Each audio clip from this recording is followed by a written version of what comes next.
ॐ सहनावतु सहनौ भुनक्तु सह वीर्यं करवावहै तेजस्विनावधीतमस्तु मा विद्विषावहै। ॐ शान्ति शान्ति शान्तिः।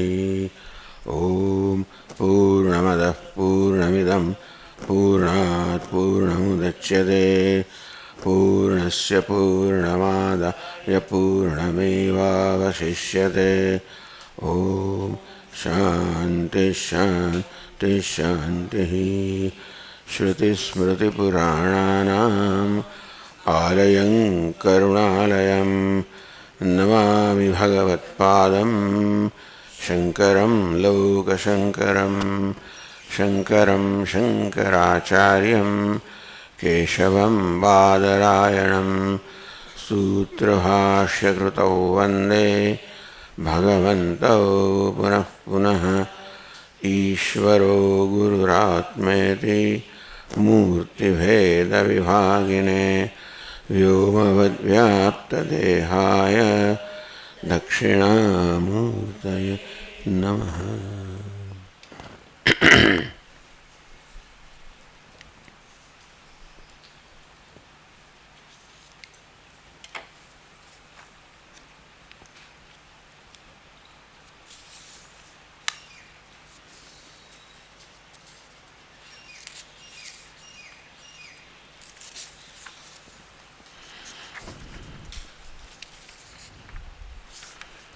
હવે ઈક્ષતિ અધિકરણનો પ્રારંભ થયો છે. ઈક્ષતે ન અશબ્દમ ઈક્ષતે ના શબ્દમ પ્રધાનમ જગત્કારણમ ન અશબ્દમ. સાંખ્ય લોકો એવો દાવો કરે છે કે પ્રધાન જ્યાં જ્યાં ઉપનિષદ સત વગેરે શબ્દનો પ્રયોગ કરે છે તેનો અર્થ પ્રધાન એવો કરવો જોઈએ. તો વેદાંત એમ કહે છે ના અશબ્દમ, કારણ કે પ્રધાન શબ્દનો શ્રુતિમાં કોઈ ઉલ્લેખ નથી.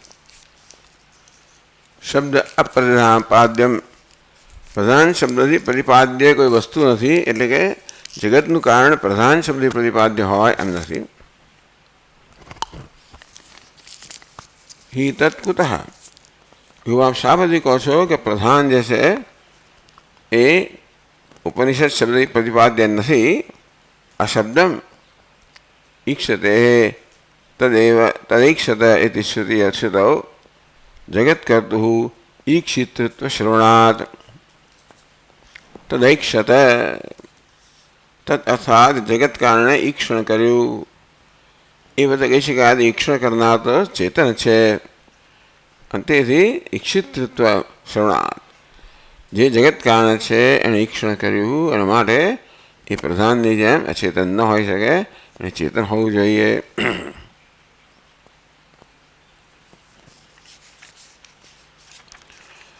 છીએ આપણે 231 પાન પર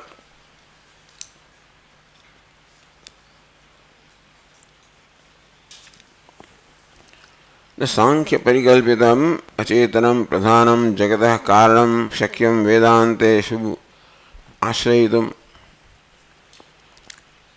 આ સાંખ્ય જેની કલ્પના કરે છે એ પ્રધાન જે છે એ જગતનું કારણ હોય એવો વેદાંતમાં એનો આશ્રય, જગતના પ્રધાનનો વેદાંતમાં જગતના આશ્રય તરીકે, જગતના કારણ તરીકે આશ્રય લઈ શકાય એમ નથી. કેમ? આ શબ્દમ હિ તદ, કારણ કે પ્રધાન એ શબ્દનો પ્રયોગ કરવામાં આવ્યો નથી ઉપનિષદની અંદર.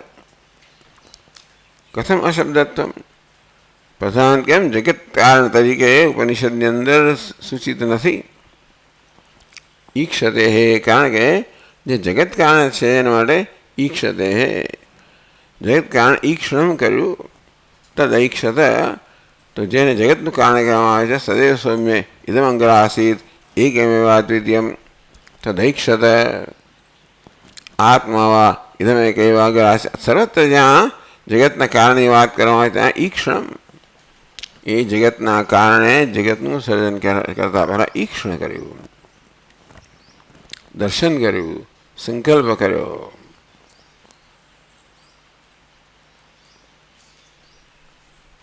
ईक्षते ईक्षितृत्व श्रवणात् कारणस्य कारण के દરેક ઉપનિષદમાં જે જગતના કારણનું વર્ણન કરવામાં આવ્યું છે ત્યાં આગળ ઈક્ષણ કે એવા એને લગતો કોઈને કોઈ શબ્દનો પ્રયોગ કરવામાં આવ્યો છે.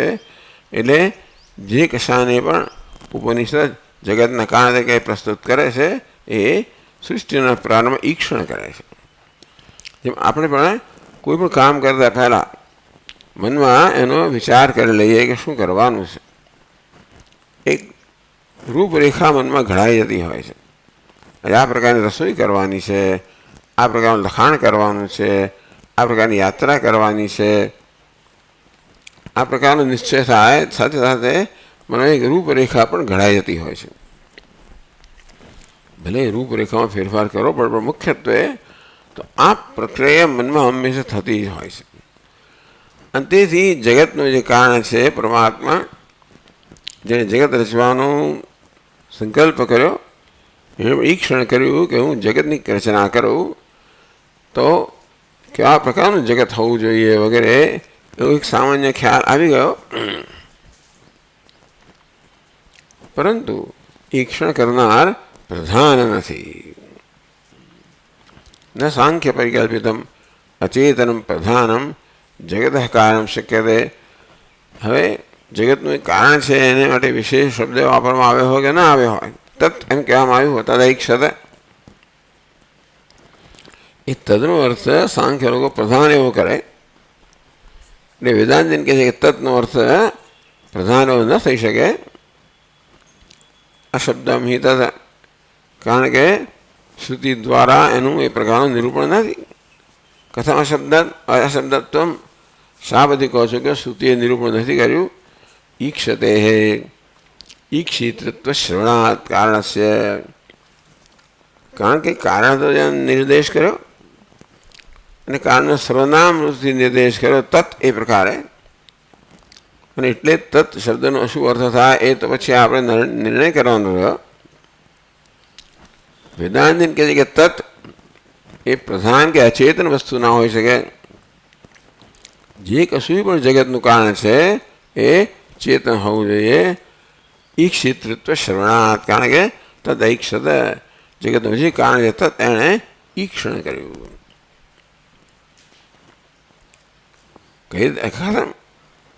આપણે કઈ રીતે કહો છો કે જગતનું જે કારણ છે એણે ઈક્ષણ કર્યું. એવા શ્રુયતે આ પ્રકારે શ્રુતિમાં પ્રતિપાદિત છે. સદૈવ સૌમ્ય ઇદમગ્ર આસીત એકમેવા દ્વિતીયમ ઇતિ ઉપક્રમ્ય. તો છંદોગય ઉપનિષદ આ કિસ્સામાં જ્યારે સૃષ્ટિનું વર્ણન કરે છે ત્યારે આ પ્રકારે વર્ણન કરે છે કે સદૈવ સૌમ્ય ઇદમગ્ર આસીત એકમેવા દ્વિતીયમ. હે સૌમ્ય, હે પ્રિયદર્શન, ઇદમ આ નામ રૂપાત્મક જગત અગ્રે એના સર્જન પહેલા એક સત હતું, એક અદ્વિતીય સત હતું. એ ઉપક્રમ્ય આ પ્રકારે ઉપક્રમ કરીને પ્રારંભ કરીને તદૈક્ષત બહુશ્યામ પ્રજાયતી પછી એ જગત કારણે જે તત હતું એણે આ પ્રકારે સંકલ્પ કર્યો. અર્થાત જગત કારણ ચેતન છે એમાં તો કોઈ શંકા જ નથી. એ તત એ ક્ષણ છે એને ચેતનના પુરાવારોએ રજૂ કરવામાં આવે છે. તદૈક્ષત બહુશ્યામ જગતનું કારણ એને તત તરીકે પ્રસ્તુત કરવામાં આવ્યું. એણે ઈક્ષણ કર્યું, સંકલ્પ કર્યો બહુશ્યામ બહુ બની જવું. તત્તેજ આસૃજત એ પ્રકારનો સંકલ્પ કરીને એ તેજ અર્થાત અગ્નિ તત્વનું સર્જન એમણે કર્યું. ઇતિ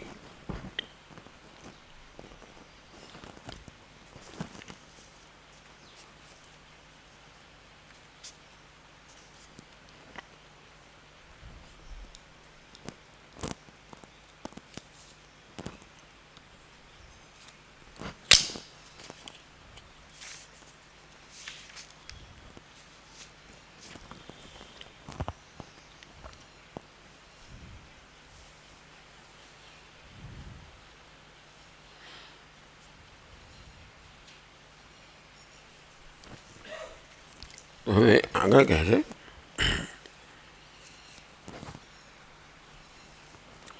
બીજી પંક્તિમાં કહે છે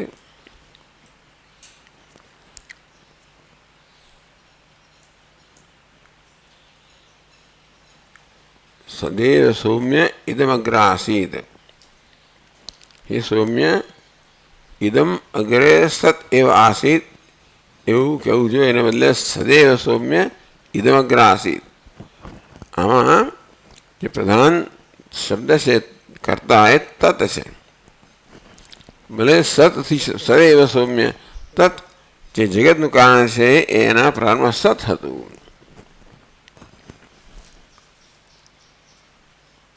એટલે કે છે તત્ર ઇદમ શબ્દવાચ્યમ નામ રૂપ વ્યાકૃતમ જગત પ્રાગુત્પત્તે સદાત્મના અવધાર્ય તસ્યૈવ પ્રકૃતસ્ય સત્શબ્દવાચ્યસ્ય ઈક્ષણપૂર્વકમ તેજઃ પ્રભૃતેઃ સ્રષ્ટૃત્વં દર્શયતે.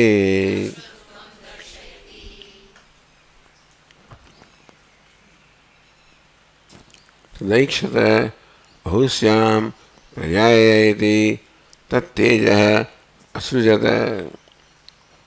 અને આગળ સમજાવે છે તત્ર ઇદમ શબ્દવાચ્યમ નામ રૂપ વ્યાકૃતમ જગત.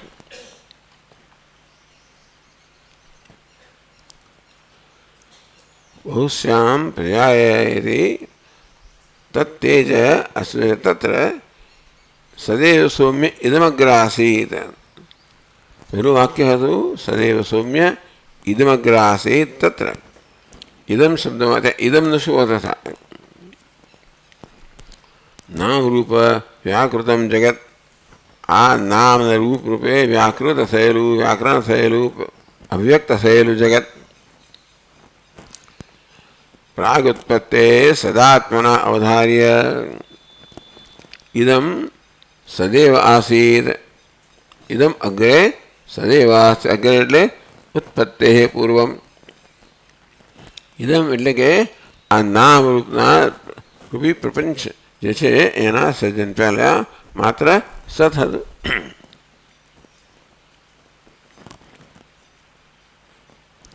સદાત્મના અવધાર્ય સદૈવ આસીત. આ સમગ્ર પ્રપંચ એની ઉત્પત્તિ પહેલા માત્ર સત હતો. એમ કરીને સદાત્મના અવધાર્ય એ માત્ર સત હતું. એ પ્રકારે એ વકારથી ભાર દેવામાં આવ્યો કે માત્ર સત હતું, બીજું કંઈ નહોતું. તસ્યૈવ પ્રકૃતસ્ય સત્શબ્દવાચ્યસ્ય ઈક્ષણપૂર્વકમ તેજઃ પ્રભૃતેઃ સ્રષ્ટૃત્વં દર્શયતિ. તદ ઐક્ષત એ જ જગતના કારણે પ્રસ્તુત કરવામાં આવ્યું. તસ્ય પ્રકૃતસ્ય સત્શબ્દવાચ્યસ્ય. સત્શબ્દથી જે કશાનો પણ નિર્દેશ થયો એ સત્શબ્દવાચ્યસ્ય. ઈક્ષણપૂર્વકમ તેજઃ પ્રભૃતેઃ સ્રષ્ટૃત્વં દર્શયતિ. તદૈક્ષત બહુશ્યામ પ્રજાય તત્તેજઃ અસૃજત. બધી જગ્યાએ સર્વનામનો પ્રયોગ છે ને. એકવાર નામ આપ્યા પછી સર્વનામનો પ્રયોગ કરો. તદૈક્ષત તત્તેજ અસૃજત. બધી જગ્યાએ આ તત્રૂપી સર્વનામનો પ્રયોગ છે. જે આગળ સદૈવ સૌમ્ય સત કહેવામાં આવ્યું એને જ લાગુ પડે છે. એનો એ જ માટે છે.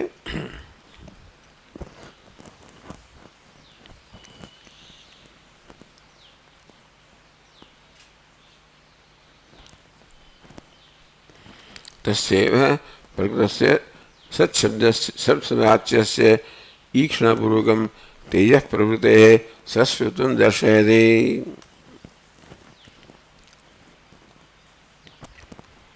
એ પ્રકૃત અર્થાત જે ચર્ચાનો વિષય છે જેનો ઉલ્લેખ થઈ ગયો સત.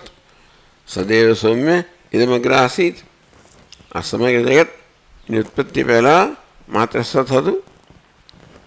તસ્યૈવ પ્રકૃતસ્ય સત્શબ્દસ્ય, એ સત્શબ્દ જે પ્રકૃત છે ચર્ચાનો વિષય છે. ઈક્ષણપૂર્વકમ તેજ પ્રભૃતે સષ્ટુત્વ દર્શયતી. તત ઐક્ષત એટલે કે સત ઐક્ષણ કર્યું. તત તેજ અસૃજત ઈક્ષણના પરિણામે, સંકલ્પના પરિણામે તેજ તત્વનું, અગ્નિ તત્વનું સર્જન કર્યું.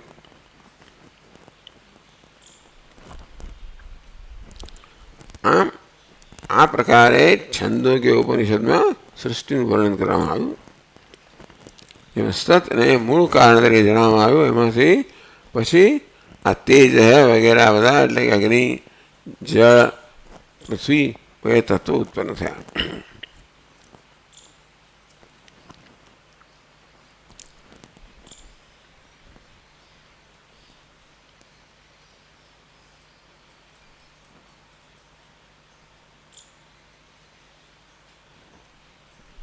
તથા અન્યત્ર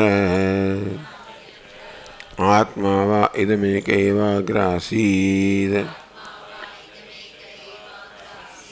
નાન્યત કિંચન મિશત સ ઈક્ષત લોકાન સૃજય ઇતિ સહ ઇમાન લોકાન અસૃજત ઇતિ ઈક્ષા પૂર્વિકામ એવ સૃષ્ટિમ આચક્ષતે.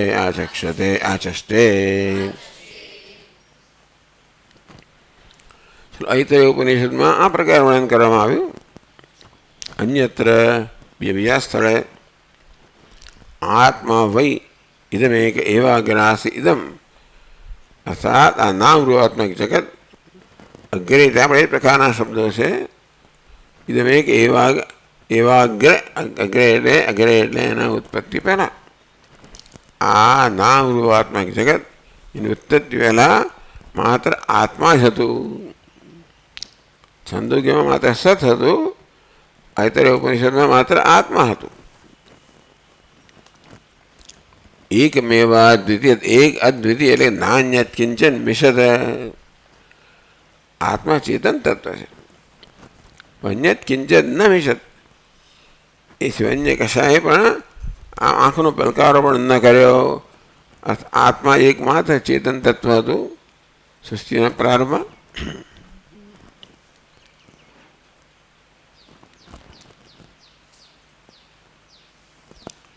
સઈક્ષત લોકાનું સૃજય ઇતિ, એ આત્માએ ઈક્ષણ કર્યું. અર્થાત સર્જન કરતા પહેલા આ પ્રકાર ઈક્ષણનું કે કશાકનું વર્ણન કરવામાં આવે છે કે સર્જન કરતા પહેલા મનમાં કંઈક સંકલ્પ કર્યો, મનમાં કંઈક દર્શન કર્યું. આપણે પણ જેવી રીતે કંઈક રચના કરવા માંગીએ તો મનમાં એક ઝાંખું ચિત્ર ઊભું થાય. એ પ્રકાર પછી આપણે બહુ સ્પષ્ટ રીતે બહારની વસ્તુઓનું રચના કરીએ. સઈક્ષત લોકાનું સૃજય ઇતિ, જે આત્મા હતો સૃષ્ટિના પ્રારંભમાં એને ઈક્ષણ કર્યું કે હું લોકનું એટલે ભૂ ભુવ સ્વ એવા લોકનું સર્જન કર્યું.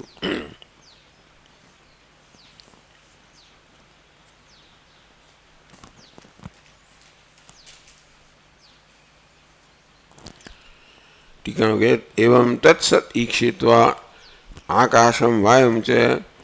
હવે જ્યારે સત માત્ર એમ કહે છે કે ભાઈ તેજ અસૃજત, અગ્નિ તત્વનું સર્જન કર્યું. પરંતુ આપણે તો ઉપનિષદમાં 5 મહાભૂતનું વર્ણન હોય છે.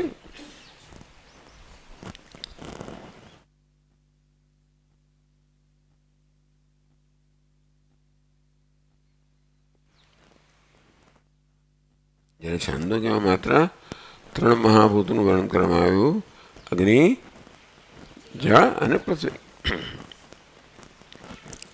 બીજા ઉપનિષદની સાથે તુલનામાં સમજી લેવું જોઈએ કે ભલે 3 મહાભૂતોને સ્પષ્ટ રીતે ઉલ્લેખ કર્યો હોય પણ ત્યાં પંચમહાભૂતનું સર્જન થયું એમ સમજી લેવાનું. કારણ કે એક જ સર્જન છે, બધા ઉપનિષદ જે વર્ણન કરતા હોય છે એ સૃષ્ટિ તો એક જ છે. એટલે ભિન્ન ભિન્ન કદાચ જુદા શબ્દોમાં વર્ણન થઈ શકે, ભિન્ન રીતે વર્ણન તો ના જ થઈ શકે. એટલે તેજ હોય, અગ્નિ હોય, ગમે તે શબ્દ વાપરવામાં આવ્યો હોય તો પણ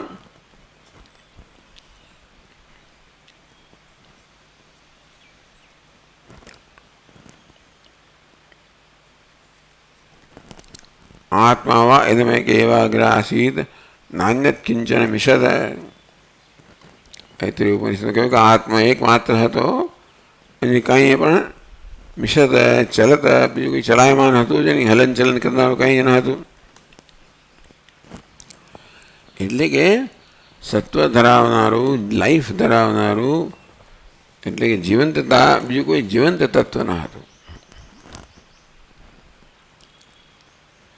સ ઈક્ષત લોકાનુસૃજય ઇતિ સહ જીવ અભિન્ન પરમાત્મા. ત્યારે જીવ અને પરમાત્મા આ પ્રકારના ભેદ પણ ન હતા સર્જન પહેલાં. સર્જન પહેલાં માત્ર પરમાત્મા જ હતો અને તેથી જીવ અભિન્ન જે પરમાત્મા છે એણે આ પ્રકાર પરમાત્માએ ઈક્ષણ કર્યું.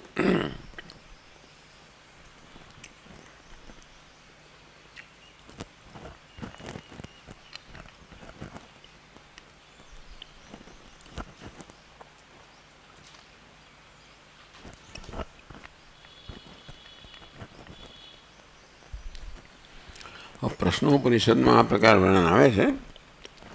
પ્રાણ અસૃજત પ્રાણા શ્રદ્ધામ ખમ વાયુ જ્યોતિ આપ પૃથ્વી ઇન્દ્રિયમ મન અન્નમ અન્નાદ વીર્યમ તપો મંત્રા કર્મલોકા લોકેશુ નામસેતિ ઉક્તા ષોડશ કલા. પ્રશ્નોપનિષદ છે એ ષોડશકલ પુરુષનું વર્ણન કરે છે. ટૂંકમાં જ્યાં ઉપનિષદમાં સૃષ્ટિનું જે વર્ણન છે એ બધાનું અહીંયા આગળ વર્ણન કરવામાં આવે છે અને એ બધાની અંદર શું કહેવાય,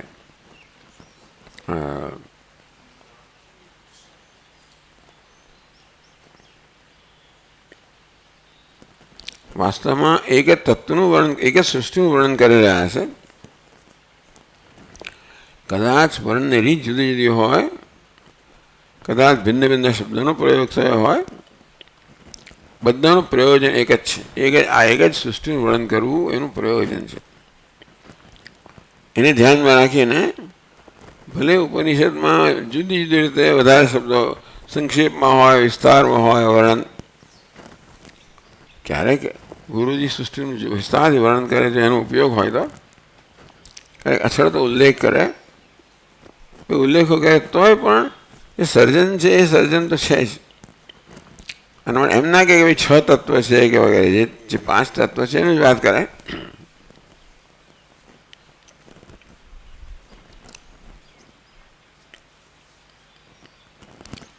તો આ તો પ્રશ્નોપનિષદ વર્ણન કરવામાં આવ્યું છે. પ્રાણામ અશ્વજ પ્રાણાત શ્રદ્ધામ ખમ વાયુર્વ્યોતિરાપ પૃથ્વી ઇન્દ્રિયમ મન અન્નમ અન્નાદ વીર્યમ તપો મંત્ર કર્મલોકા લોકેશુ જ નામસે યુક્તા ષોડશ કલા.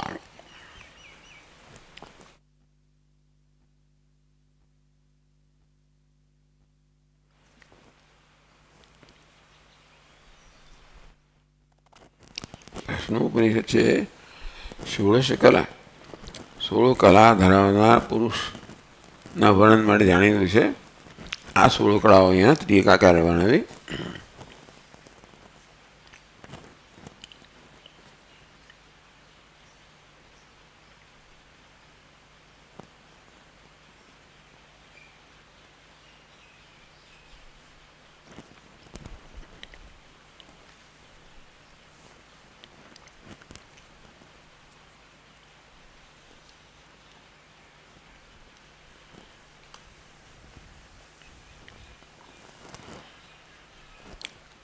એ 233 પાન પર પહેલી પંક્તિમાં કહે છે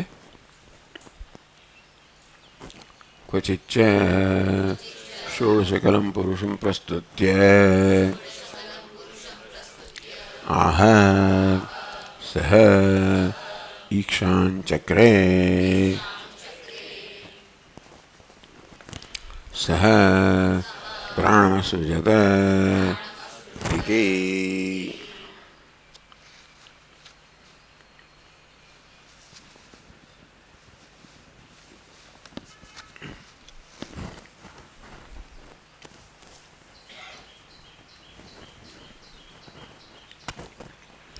क्वचिच्च क्यारेक षोडशकलं पुरुषं प्रस्तुत्य, षोडशकला એટલે 16 કળા ધરાવનાર પુરુષ, આ જીવાત્મા કહો કે પરમાત્મા કહો, પ્રસ્તુત્ય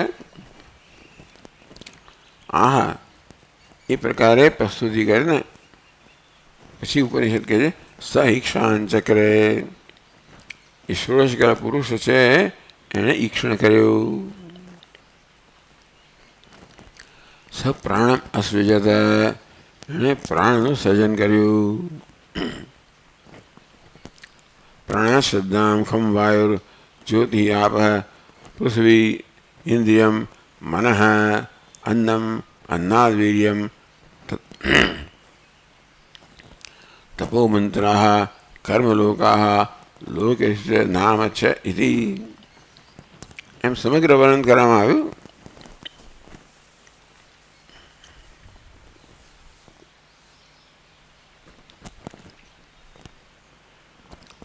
એટલે સઈક્ષતા,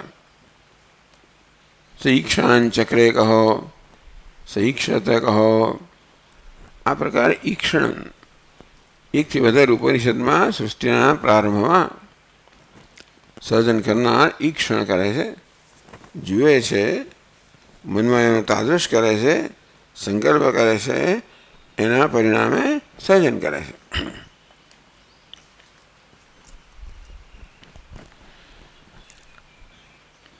હવે અહીંયા સૂત્રમાં છે ઈક્ષતે હે ન અશબ્દમ.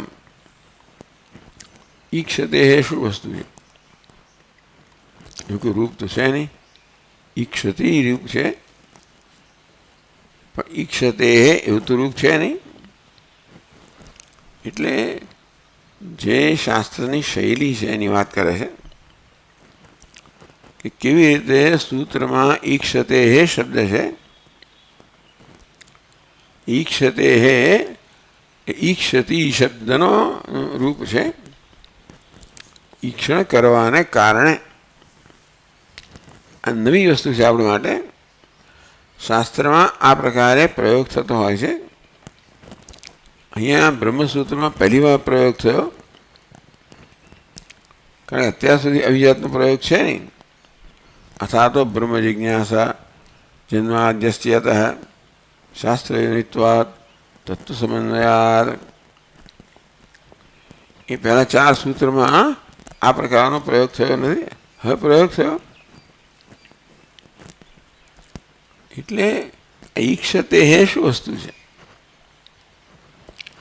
ઈક્ષતીને શબ્દ તરીકે વાપરવામાં આવે તો રૂપ થાય ઈક્ષતે હે.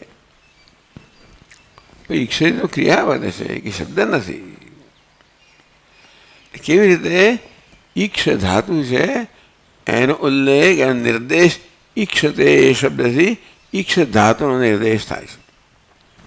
આ પણ એક શૈલી છે કે ધાતુનો નિર્દેશ કરવા માટે એનું જે પ્રથમ પુરુષ એક વચન છે એનો ઉલ્લેખ થાય.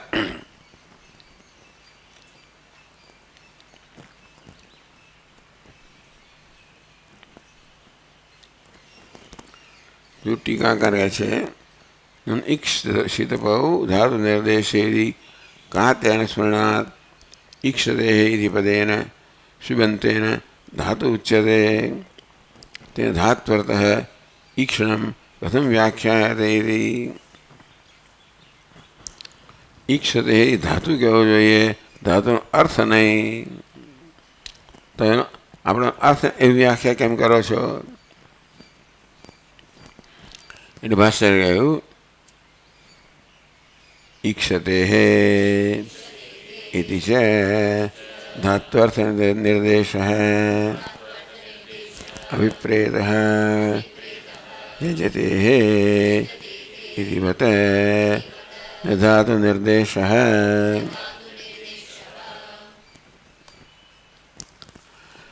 આમ યજતે ઈક્ષતે દ્વારા ધાતુનો નિર્દેશ કરવામાં આવે કે જે ધાત્વર્થ નિર્દિષ્ટ માત્ર ધાતુનો અર્થનો નિર્દેશ કરવામાં આવે છે.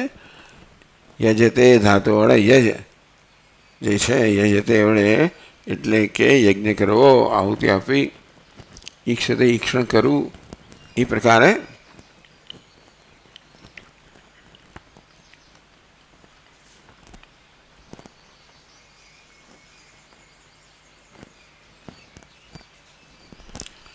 इति कर्तव्यता विधेय वगैरह वगैरह सही सूत्र है.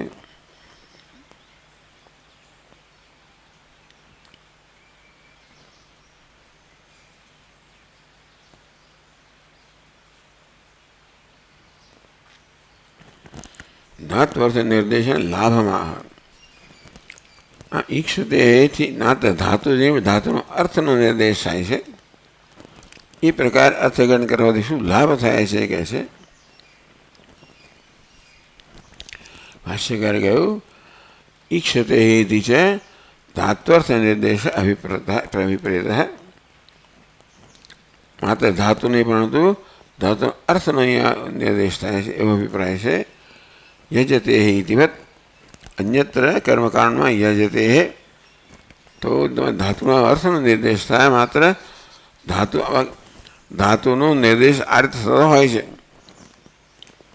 ઈક્ષ ધાતુનો અર્થ હોય અર્થ ઈક્ષતે એ પ્રકાર નિર્દેશ થાય. એ માત્ર ધાતુનો નિર્દેશ નથી થતો પરંતુ ધાતુના અર્થનો નિર્દેશ થાય છે. એ ભાષ્યકાર સ્પષ્ટ કરવા માગે છે.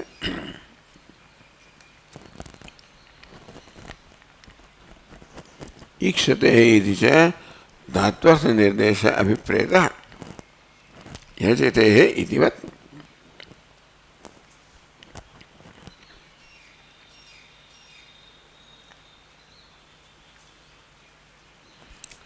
યજતી પદેન લક્ષણ્યા ધાત્વર્થ યાગ ઉચ્યતે.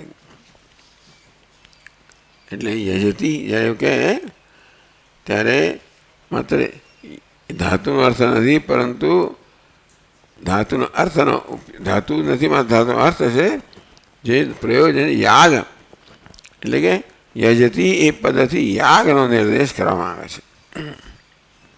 તો તેવી રીતે ઈક્ષતે એથી માત્ર ઈક્ષણ નહીં પરંતુ એનો અર્થનો નિર્દેશ કરવામાં આવે છે.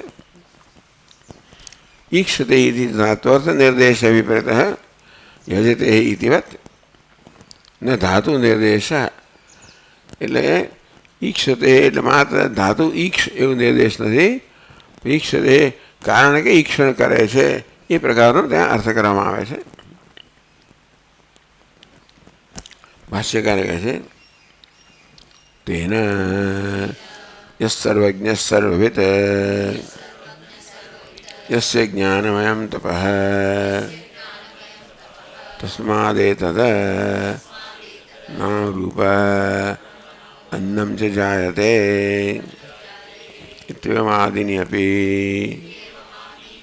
सर्वज्ञ ईश्वरकारणपराणि वाक्यानि उदाहर्तव्यानि.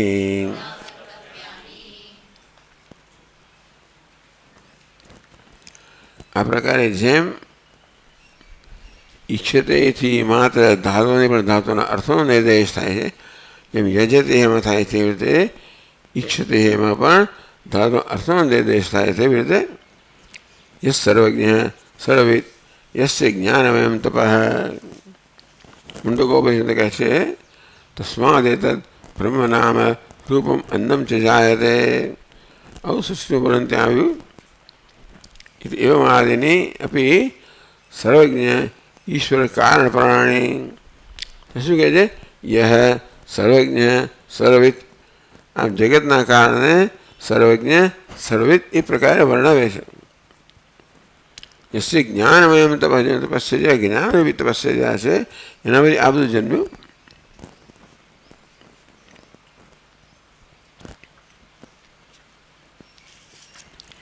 જ્યાં જ્યાં પણ આ પ્રકારનું વર્ણન હોય, ઈશ્વરને સર્વજ્ઞ કયો હોય, મારી સર્જન હોય, એ બધા વાક્યો ગણી લેવાના.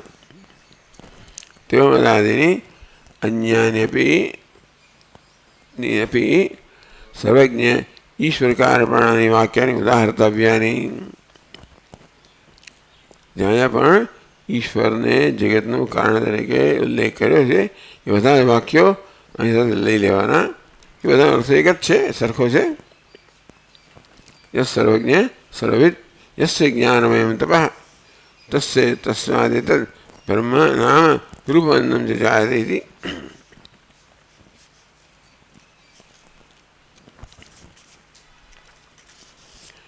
આપણું વાક્ય તો ઈક્ષતે હે જ છે, શિક્ષાન ચક્રે. પણ આ વાક્ય મુંડકોપનિષદ છે એ પણ એવી રીતનું છે.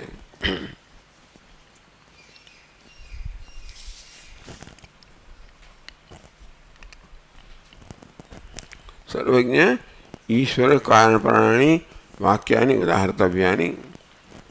અને આવા વાક્યો જે ઈશ્વરને જગતનું કારણ કહે છે એ બધા વાક્યો પણ અહીંયા આગળ ઉદ્ધૃત કરવા, એમનો પણ સમાવેશ કરવો.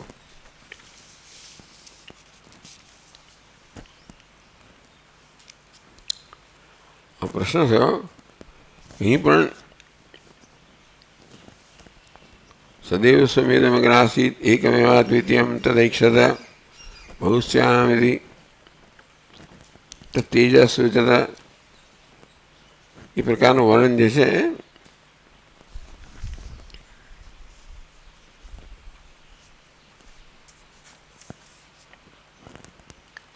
તો 254 પાન પર કહે છે યદુક્તમ સત્વધર્મેણ જ્ઞાનેન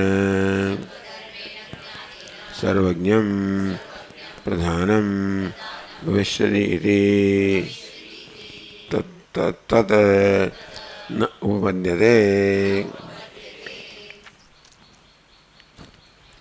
આગળ પૂર્વ પક્ષી સાંખ્ય કહેલું યદુક્તમ સત્વધર્મ, કારણ કે પ્રધાનમાં એ ત્રણેય ગુણો છે, સત્વ રજસ અને તમસ. એવું જ્ઞાન સત્વાત સંજાયતે જ્ઞાન કહ્યું છે. સત્વ જ્ઞાન જન્મે છે, પ્રધાનમાં જ્ઞાન છે, સત્વ છે, મળે જ્ઞાન શબ્દ એટલે જ્ઞાન એમાં છે એવું સમજી શકાય. યદુક્તમ સત્વધર્મેણ જ્ઞાનેન સર્વજ્ઞમ પ્રધાનમ ભવિષ્યતિ. પ્રધાન છે એમનું જે સાંખ્ય લોકો જેત કારણ તરીકે પ્રસ્તુત કરે છે એ આપણે જેને પ્રકૃતિ કહીએ, એટલે કે સત્વરજસ 3 ગુણોની અવસ્થા છે પ્રધાન.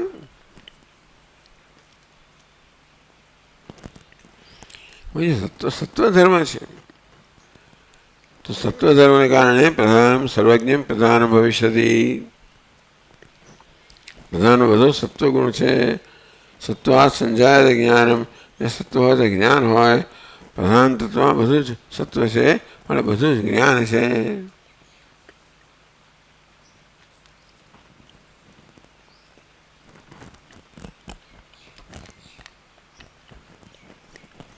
તન્નો ઉપપદ્યતે, પરંતુ એ તર્કયુક્ત નથી. કહે છે ભાષ્યકાર નહીં પ્રધાન અવસ્થાયામ ગુણસામ્યાન તત્વધર્મ જ્ઞાનમ સંભવતી. ભાઈ જુઓ, આ પહેલી અવસ્થા છે પ્રધાન, પછી બીજી અવસ્થા છે પ્રકૃતિ. પ્રધાન એટલે આ ત્રણેય ગુણ છે એની સામ્ય અવસ્થા. સત્વ રજસ તમસ આ ત્રણેય ગુણોની સામ્ય અવસ્થા છે, એ અવસ્થાને પ્રધાન કહે છે. એટલે કોઈ પ્રવૃત્તિ સમવેત ગુણની સામ્ય અવસ્થા હોય ત્યારે બધું એકદમ બેલેન્સમાં છે. એમાં કંઈક જેવો ફેરફાર થયો, કોઈ ગુણ વધ્યો કે ઘટ્યો તો તરત એમાં પ્રવૃત્તિ શરૂ થાય. એ સાંખ્ય લોકોને કહેવા પ્રમાણે સૃષ્ટિના પ્રારંભમાં આ ત્રણેય ગુણની પ્રધાનતાવાળું આ સત્વ પ્રકૃતિ હતી, પ્રધાન હતું સત્વ રજસ તમસ ત્રણેય ગુણો હાજર હતા. તેમનું કહેવું છે કે ત્રણેય ગુણો જ્યારે એમાં છે પ્રધાનની અંદર ત્યારે એમાં સત્વગુણ છે એને કારણે સર્વજ્ઞતા આવે એને કારણે એ સર્જન કરવું બને કે ના બને. યુક્તમ સત્વધર્મેણ જ્ઞાનેન સર્વજ્ઞ પ્રધાન ભવિષ્યતિ. આ પ્રધાન જે અવસ્થા છે એમાં ત્રણેય સત્વગુણ પણ છે જે જ્ઞાન ધરાવનારું છે. તેથી આ પ્રધાન સર્વજ્ઞ કહેવડાવવું જોઈએ. તન્ન ઉપપદ્ધતિ કહે છે નહીં પ્રધાન અવસ્થાયામ ગુણસામ્યાદ સત્વધર્મો જ્ઞાનમ ભવિષ્યતિ સંભવતી. પ્રધાન અવસ્થાયામ પ્રધાન અવસ્થામાં ગુણની સમાનતા એ કોઈ પ્રકારની પ્રવૃત્તિ નથી. એ પ્રધાનમાં ગુણની જરાક અસમાનતા આવે કર્મથી ઈશ્વરની આજ્ઞાથી કશાકથી ત્યારે પછી પ્રવૃત્તિ શરૂ થાય સર્જનની. પણ જ્યાં સુધી ત્રણેય ગુણોની સામ્ય અવસ્થા છે પ્રધાન અવસ્થા છે ત્યાં સુધી કોઈ પ્રવૃત્તિ નથી કોઈ સર્જન નથી. પ્રધાન અવસ્થાયામ ગુણ સામ્યાત સત્વધર્મો જ્ઞાન સંભવતી. પ્રધાન અવસ્થામાં ત્રણેય ગુણનું સામ્ય અવસ્થા છે. તેથી તમે તે વખતે ના કહી શકો કે એ સત્વગુણ ધરાવે છે જ્ઞાન ધરાવે છે પણ સર્વજ્ઞ છે નહીં. પ્રધાન અવસ્થાયામ ગુણ સામ્યાત સત્વધર્મો જ્ઞાનમ. તો પ્રધાન અવસ્થામાં ત્રણેય ગુણની સમાનતા છે. સત્વગુણની પ્રધાનતા હોય તો એ જ્ઞાન ધરાવે પણ ત્રણેય ગુણની સમાનતા છે.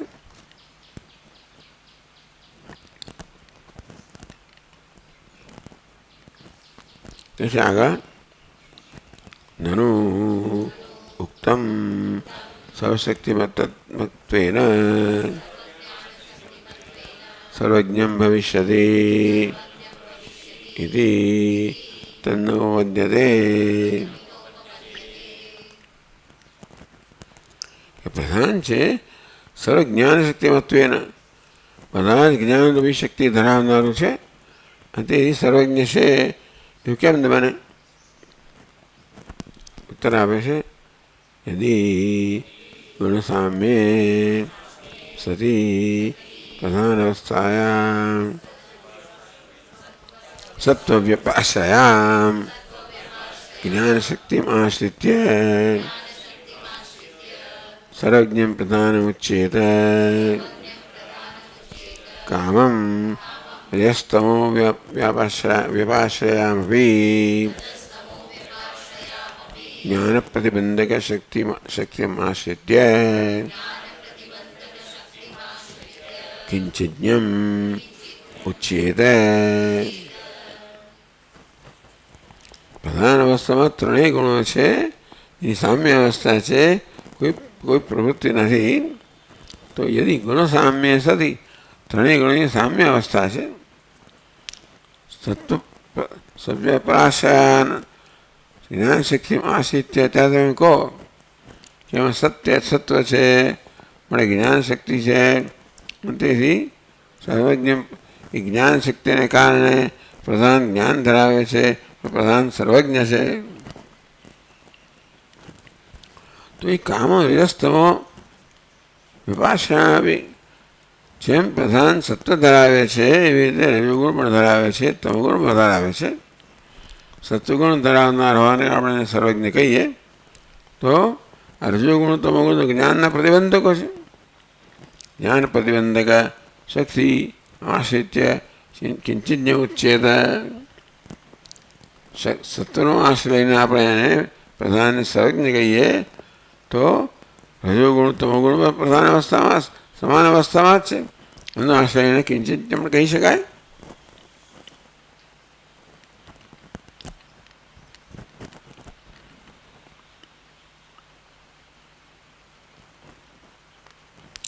અપિ ચ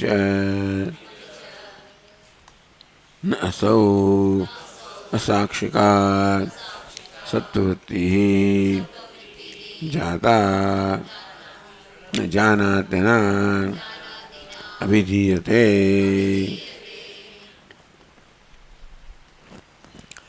જાનાતિ એમ કહેવામાં આવે છે ત્યારે અપી ન અસૌ અસાક્ષિકા સત્યવૃત્તિ જાનાતિના અભિધીયતે, કોઈ સાક્ષી નથી અને તેથી આ સત્વવૃત્તિ છે અસાક્ષિકા, સાક્ષી વગરની છે અને તેથી એ તે વખતે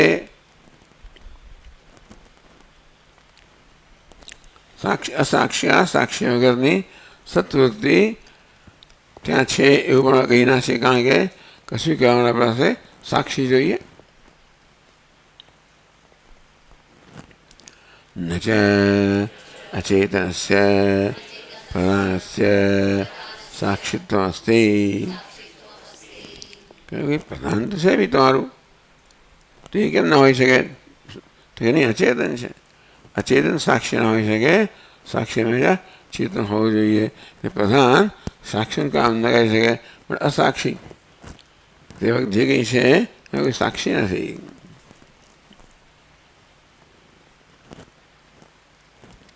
તસ્માત તદ અનુપન્નમ પ્રધાનસ્ય સર્વજ્ઞત્વમ, પ્રધાન એ વખતે સત્વગુણ પણ ધરાવનાર હોવાને કારણે પ્રધાન કહેવાય. પ્રધાન હોઈ શકે, સર્વજ્ઞ હોઈ શકે, વેદાંતિક સર્વજ્ઞ ના હોઈ શકે, કારણ કે તમસમાં એટલા જ પ્રધાન ત્યાં એટલી જ માત્રામાં વર્તમાન છે ત્યાં આગળ. અને તેથી તમે એને સત્વગુણ હોવાના કારણે સર્વજ્ઞ કહો તો રજુગુણ તમોગુણમાં એવા છે, બધા સામ્ય અવસ્થા જ છે. માત્ર સત્વગુણથી એનો નિર્દેશ ના કરી શકાય, રજુગુણ તમોગુણ નિર્દેશ થવો જોઈએ. અને તો પછી એ તો સર્વજ્ઞતા ના હોય, અનુપન્નમ તો સર્વજ્ઞતા હોઈ શકે.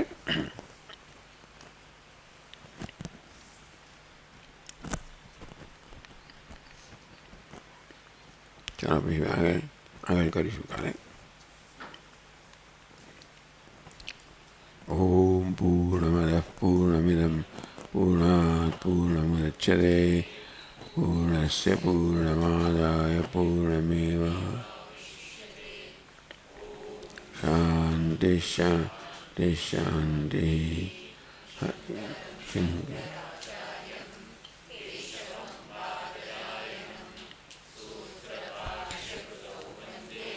ભગવन्तौ પુનઃ પુનઃ